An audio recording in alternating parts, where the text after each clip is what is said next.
This is Coffee Gets, and welcome to Coffee Gets and Philosophy. I've decided that due to the flow of interests and topics to cover, and modern day events, I'm going to start doing mini episodes. The mini episodes will consist of modern day events, whereas the topics that are requested on the regular will be more full, meaty episodes because they require more specifics. So, without further ado, this episode will be on the philosophy of protests. Let's start off with what makes a protest a protest. We can use early Stoicism to help us understand the importance of what makes a protest. The early Stoics like to emphasize the importance of being present within oneself so that the external world cannot jeopardize your eudaimonia, or a fancy word for happiness, your ability to be present within your present self.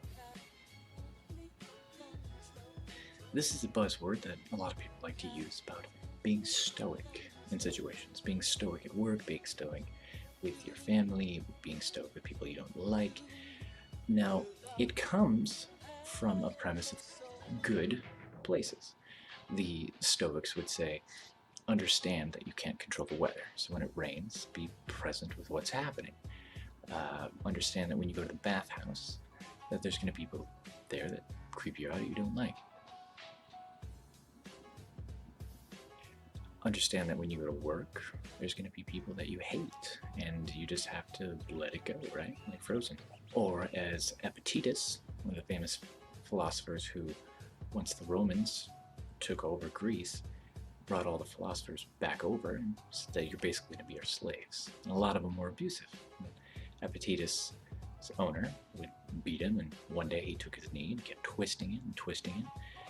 And Epictetus told him, he said, well, if you keep doing that, it's going to snap. Eventually it did. And he said, yeah, told you that happened, and limped off. But why though? This is an important thing to remember about Stoicism. You may ask yourself, well, what does this have to do with protests? Well, a lot actually. You see, as humans, we like to actively participate in our lives while passively participating in the lives of others, like society. Every person is actively participating in a form of Stoicism without even really knowing it. Now see, the danger here is if you take it as the Ayn Rand mentality or the Nietzsche Ubermensch mentality, which pretty much says stop at nothing to get what you want.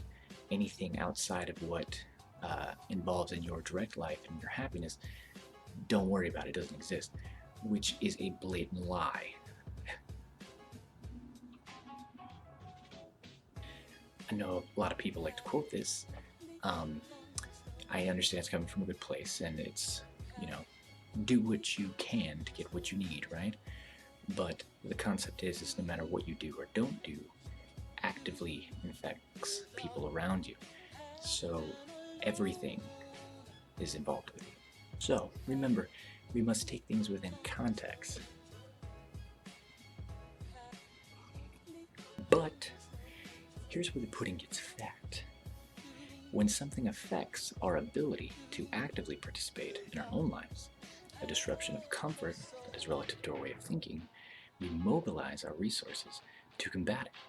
Now, at first, you might think that this isn't being stoic, but actually this is the biggest part of Stoicism. And this is how it relates to protest. As mentioned before, Stoicism is the act of not letting the external world affect your internal world. However, to the Stoics, if you're able to change something about the external world because it is overly impeding yours or others' ability to experience eudaimonia in your internal world or theirs, it is yours and others' duty to confront the external world in order to preserve the peace of yours and others. Kind of like the whole society is an organism. In short, if your community is treated unfairly and unjustly, the equilibrium of everyone's way of life is at jeopardy. The axiom of protest, which is that of the paradox of tolerance. If a society is tolerant without limit, it its ability to be tolerant is eventually seized or destroyed by the intolerant.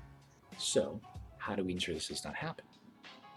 Bertrand Russell put it succinctly: to be tolerant, one must be intolerant to the intolerable.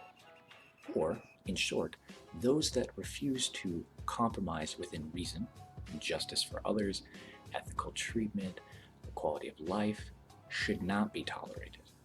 Or, to even think of it at a base level, if there is an individual who refuses to adhere to the other people, think of Nazis that are unapologetic and they wish to impose their will on others that is going to cause harm, you cannot be tolerant to that action because they will indefinitely be intolerant to everyone else.